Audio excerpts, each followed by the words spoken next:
Sajian yang satu ini bisa dibilang unik, fams. Namanya steak hot stone, alias steak yang disajikan di atas batu panas. Batu yang dijadikan alas makan ini berfungsi menjaga suhu daging agar tetap hangat loh. Biar rasanya makin nendang, enaknya daging diguyur saus mushroom. Batu ini juga bisa menentukan tingkat kematangan daging. Caranya, daging steak bisa dipanaskan kembali di atas batu panas. Eits, tangan harus jaga jarak dengan batu agar tak terkena batu yang panas ya. Hihihi. Kalau tingkat kematangannya sudah pas, daging steak siap mendarat di mulut. Empuk dan gurihnya benar-benar maksimal. Baru suapan pertama, bawaannya pengen kasih 2 jempol. Daging dicocol dengan saus mushroom, lalu masuk deh ke dalam mulut. Dijamin, bikin mulut nggak bisa berhenti ngunyah. Kalau ingin menyicipinya, kalian bisa datang ke salah satu resto di daerah Bandung, Jawa Barat. Langsung saja kita intip pembuatannya. Daging yang dipakai juga super spesial. Kali ini pakai daging jenis strip loin seberat 500 gram. Oh iya, strip loin adalah bagian daging yang terletak di perbatasan antara sirloin dan juga rib eye. Kalau soal empuk, dijamin lebih empuk dari sirloin. Lanjut, marinasi daging dengan garam dan lada hitam, fams. Perpaduan garam dan lada hitam ternyata berfungsi sebagai pelunak daging plus memunculkan rasa dagingnya. Tinggal panggang daging selama 10 menit dan jangan lupa bolak-balik dagingnya. Karena nanti disajikan di atas hot stone, idealnya daging cuma dipanggang sampai level medium. Jangan lupa siapkan sayuran yang selalu ada di setiap hidangan steak. Keberadaan sayuran ini memang sengaja dibuat untuk melengkapi kecukupan gizi dalam seporsi steak. Mulai dari vitamin, serat, sampai karbohidrat ada di sayuran ini, fams. Nggak cuma itu, sayuran juga berguna untuk memberikan efek segar pada steak yang 100% gurih abis. Momen yang bikin penasaran akhirnya tiba nih. Plating steak di atas hot stone. Terbuat dari batu lava asal Tiongkok, hot stone sudah di oven selama 2 jam. Panasnya bisa mencapai 300 derajat Celcius, fams. Yang unik, penggunaan potongan bawang bombay ini sengaja dijadikan alas daging, biar steak nggak langsung nempel di atas hot stone. Ini dia hot stone steak yang bikin mupeng sejuta umat. Ada strip loin steak dan Japanese sirloin steak. Mantap nian! Mau sensasi rasa yang lainnya? Cobain daging sirloin, fams. Potongan daging yang dimarinasi, panasin sebentar di atas hot stone. Sajikan dengan saus cocolannya. Juara!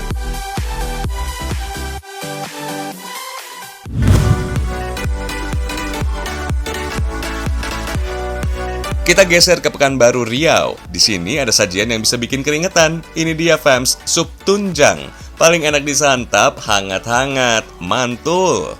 Tulang kaki sapi dengan balutan daging dilengkapi sup tulang sumsum emang juara. Kesegaran kuahnya didukung oleh tomat, irisan daun bawang, wortel, dan kentang. Pantesan aja sup tunjang yang ada di Jalan Pinang, Kota Pekanbaru ini nggak pernah sepi. Nggak cuma nikmat, tapi juga sehat karena ada kandungan nutrisi proteinnya. Kandungan selenium dalam sumsum berperan mempertahankan kekebalan tubuh, fams. Tapi gimana kalau sop tunjang dengan porsi jumbo kayak gini ya? Ada yang berani coba? Widih, makan sup emang agak repot, fams. Susah kalau mau makan cantik. Tapi ingat juga ya, kandungan kolesterolnya tinggi. So, buat yang punya masalah kolesterol, tetap dijaga porsinya. Rasakan seninya menghabiskan sumsum dengan sedotan. Buat kalian yang kekurangan zat besi, cocok nih. Ayo, sedot terus, Kak. Hihihi.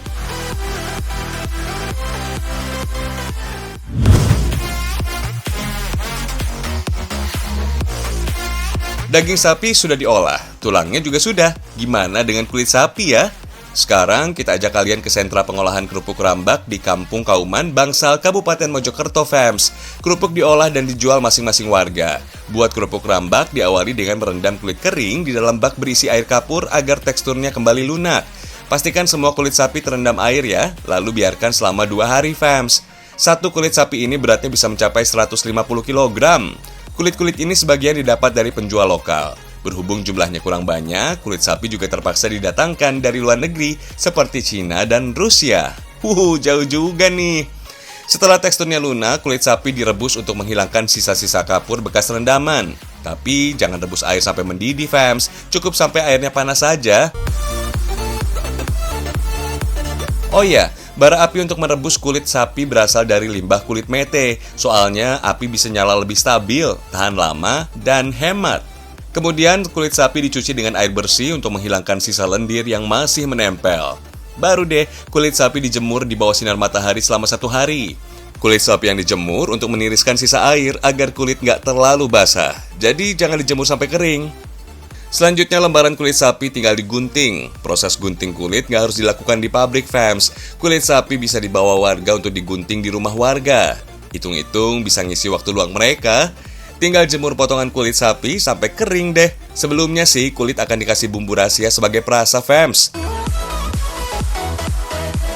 Kalau sudah kering, kerupuk rambak tinggal digoreng, fams. Tapi cukup digoreng setengah matang ya, supaya teksturnya sedikit mengembang. Baru deh kerupuk rambak digoreng sampai mengembang. Kalau sudah matang, kerupuk rambak siap dikemas. Kerupuk bisa dijual mentah begini, fams. Bisa juga rambak matang. Harga kerupuk rambak ini dijual sekitar Rp80-85.000 per kilogram. Setiap minggunya, pengusaha pabrik kerupuk rambak ini bisa memproduksi sekitar 2 kuintal kerupuk rambak. Omsetnya bisa mencapai Rp200 juta per bulan, fams. Ayo, siapa yang tertarik jadi pengusaha kerupuk rambak? Hihihi.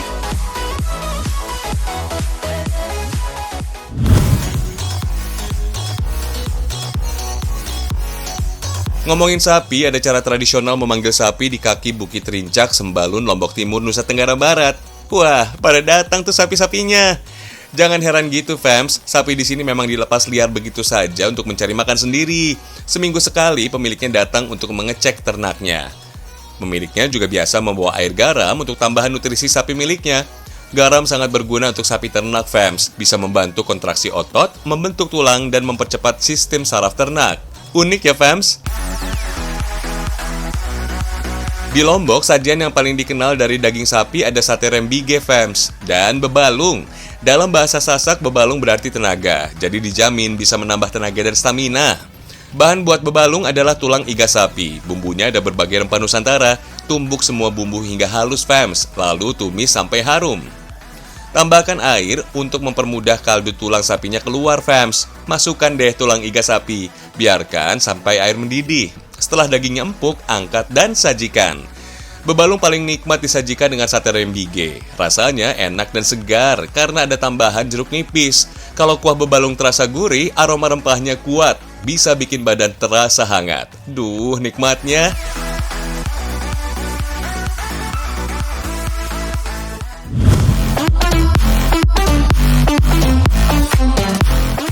Pasti sudah kenal banget sama kue lumpur, tapi berbeda dengan kue lumpur yang ada di Malang, fams. Kue lumpur Arab ini permukaannya diberikan potongan kenari. Rasa manis dan gurih pada kudapan ini dihasilkan dari potongan kenari. Bahan utama kentang bisa membuat rasanya nikmat. Dalam sehari, kedai yang terletak di Jalan Kauman, Kecamatan Klojen ini bisa menghabiskan ribuan buah kue lumpur. Kue lumpur Arab ini menjelma jadi kudapan favoritnya masyarakat Kota Malang. Gak heran kalau antriannya cukup mengular, fams. Sekali beli, pengunjung bisa membawa hingga 4 box, yang masing-masing boxnya terdiri dari 5 buah hingga 9 buah kue lumpur. Kue lumpur dibuat menggunakan resep turun-temurun oleh keluarga Arab. Warna adonan pukis Arab didominasi dengan warna kuning, fams.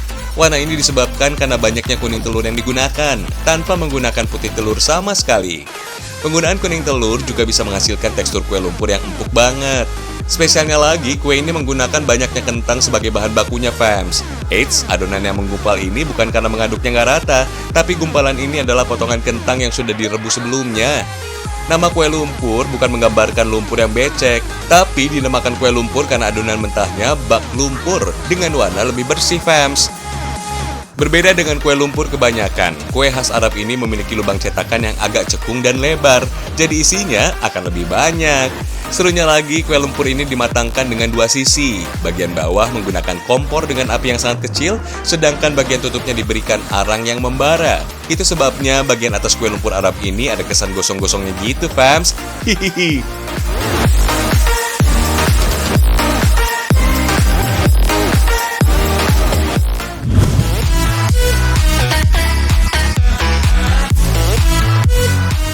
Beda lagi sama salah satu kuliner khas Gresik yang mirip-mirip sama kue lumpur, namanya kowi, fams. Orang Gresik sendiri malah banyak yang belum mengenal kudapan satu ini loh. Kowi lebih spesial karena teksturnya lebih lembut jika dibandingkan dengan kue lumpur. Makanya lapisan terluar kowi menggunakan nasi ketan. Beda banget tuh sama kue lumpur yang hanya menggunakan tepung terigu biasa. Nggak cuma menyegarkan tenggorokan, kowi ternyata juga bisa menunda lapar, fams. Dilihat dari bahan utamanya yang menggunakan beras ketan yang memiliki kandungan serat yang tidak larut. Makanya, ketan cepat membuat perut kenyang dan mengurangi kemungkinan makan berlebih. Selain itu, kandungan nutrisi pada beras ketan berperan penting untuk menjaga kesehatan tulang dan mencegah osteoporosis, fams. Selain nasi ketan, Kowi menggunakan gula pasir, santan, tepung beras, dan telur. Fams, untuk adonan bagian isi biasanya menggunakan campuran gula dan kuning telur. Ingat ya, hanya kuning telur. Soalnya bagian putih telur bisa membuat adonan lebih mudah mengeras alias gak empuk lagi. Selain santan, ada juga tepung beras yang harus dicampurkan. Gak perlu terlalu cair, fams. Teksturnya harus kental-kental begini. Dulunya sih, Kowi hanya memiliki satu warna saja, alias tanpa pewarna tambahan. Tapi, di zaman yang semakin modern ini, Kowi akhirnya dikreasikan lebih berwarna.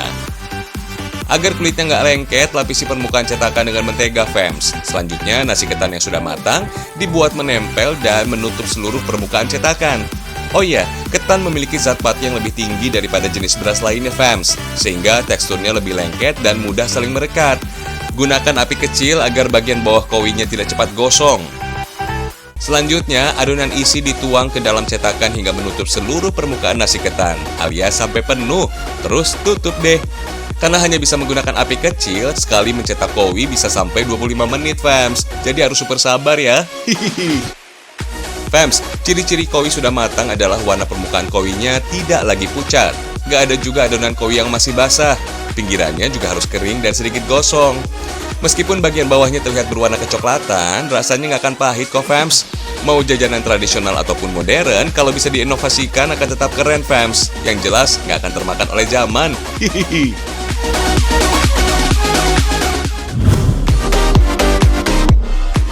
Kalau sudah kenyang, kita lihat kerajinan yang unik dan menarik. Pagi-pagi begini, si bapak bukan mau bikin sarapan, tapi mau bikin cat untuk menghias caping.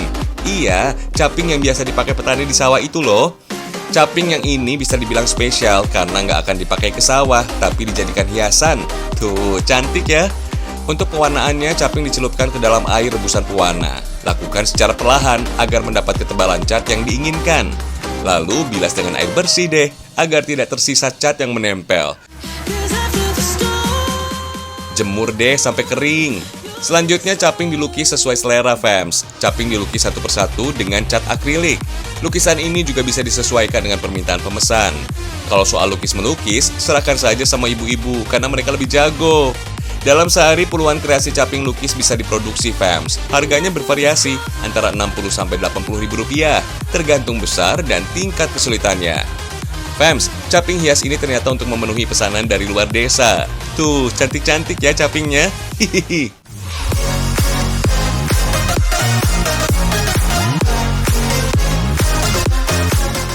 Sekarang kita lihat cara buat caping, fams. Gunakan bambu berukuran besar, panjang, dan lentur. Jenis yang paling baik adalah bambu wulung atau petung. Potong dulu bambunya menjadi beberapa bagian.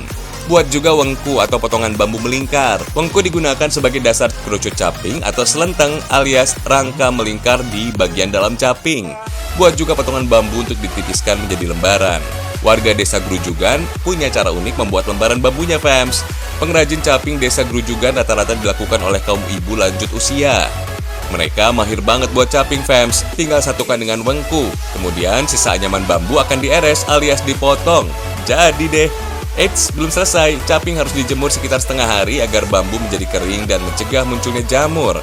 Selanjutnya, keliling wengku akan dipasangi karpet atau lapisan tipis. Bukan hanya caping, pengrajin desa Grujugan juga membuat dompet, tempat tisu, hiasan meja, hingga topi yang cantik berbahan bambu. Tinggal pilih saja mana yang disukai.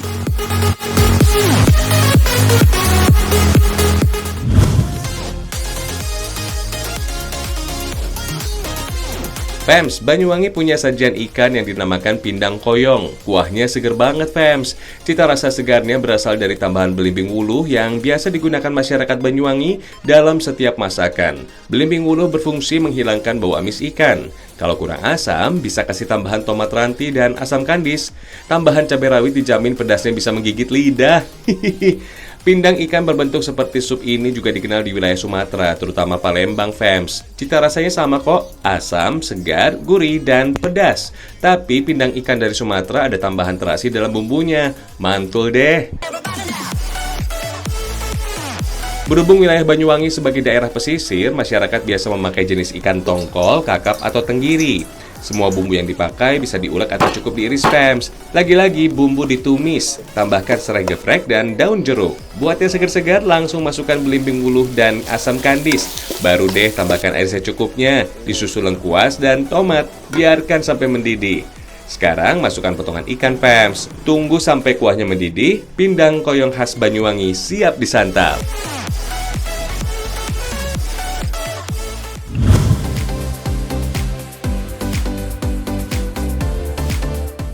Yang legendaris dari Cirebon apalagi kalau bukan tahu gejrot. Potongan tahu goreng dengan kuah gula aren yang dicampur bawang merah dan cabai rawit ini khas banget. Saking sudah terkenal dan banyak banget penggemarnya, tahu gejrot bisa ditemui hampir di seluruh daerah di Indonesia. Sudah serupa jajanan atau camilan harian gitu, fams. Tahu gejrot sendiri awalnya berasal dari wilayah Jatiseeng, Kabupaten Cirebon.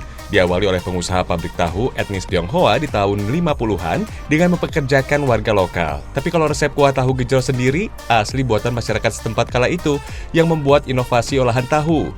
Dulu penyajiannya pun menggunakan layah alias piring dari gerabah. Tapi justru itulah menjadi ciri khas tahu gejrot yang masih bertahan sampai sekarang.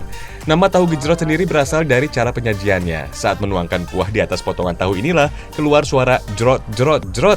Unik ya fams? Hihihi.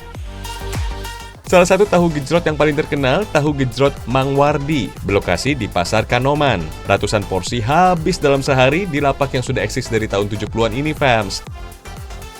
Satu porsinya berisi 10 potong tahu yang diiris, komplit dengan kuahnya ini cuma Rp10.000. Tingkat kepedasan dan banyaknya bawang boleh disesuaikan selera kalian kok fams. Kalau yang doyan pedes sih wajib minta cabai banyak-banyak ya, biar mata melek dan segar. Beh, cocok nih buat camilan nanti siang. Hihihi.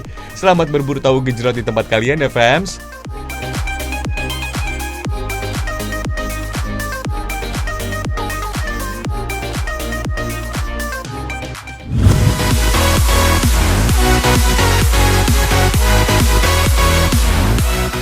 Saatnya jalan-jalan fams. Kali ini kita jelajah taman wisata yang aman serta nyaman. Namanya Puri Mataram. Lokasinya bukan Mataram yang berada di Nusa Tenggara Barat ya. Objek wisata satu ini berada di Desa Tridadi, Kabupaten Sleman, Yogyakarta. Puri Mataram mempunyai makna mendalam. Puri memiliki filosofi sebuah tempat yang indah dan terdapat taman serta bunga-bunga. Sedangkan Mataram dari Kerajaan Mataram. Maksudnya, tempat wisata ini mempunyai konsep wisata alam dengan budaya khas Jawa. Objek wisata ini mempunyai luas lahan sekitar 4.000 hektar. Kalian bisa menikmati berbagai wahana serta spot-spot foto yang instagramable. Asik! Di sini juga terdapat taman kelinci fams. Anak-anak bisa berinteraksi secara langsung, mulai dari membelai sampai memberinya makan. Duh, imut banget ya! Bukan hanya serunya bermain, interaksi dengan hewan ternyata juga bisa merangsang kecerdasan otak anak, membangun empati dan rasa percaya diri. Kalian juga dapat memberi makan rusa-rusa. Awalnya rusa-rusa ini malu-malu, tapi saat satu rusa makan, yang lain juga ikutan fams. Kalau belum puas juga, kalian bisa berinteraksi dengan domba-domba yang gemesin fams. Ayo jangan berebut, pasti kebagian kok. Lanjut, kita menikmati wahana air, seperti sepeda air atau becak air. Jangan lupa ya beli pakan ikan supaya bisa sekaligus kasih makan ikan di kolam. Duh, asik banget. Sekilas, pikiran penat jadi sirna. Adanya taman bunga ini juga menjadi alasan pengunjung untuk datang ke Puri Mataram fams. Bunga yang bermekaran serta warna-warni menjadi daya tarik untuk foto-foto. Ada juga loh taman kaktus. Konsep taman ini sengaja dibuat seakan-akan berada di gurun yang menjadi habitat tanaman yang satu ini. Tanaman kaktus di sini terdapat banyak variannya, dari yang kecil hingga yang besar. Taman kaktus ini selalu menjadi spot foto pengunjung karena keunikannya. Objek wisata ini buka setiap hari mulai dari jam 9 pagi hingga 5 sore. Untuk masuk ke sini, kalian juga nggak akan dipungut biaya alias gratis. Kuy, berangkat!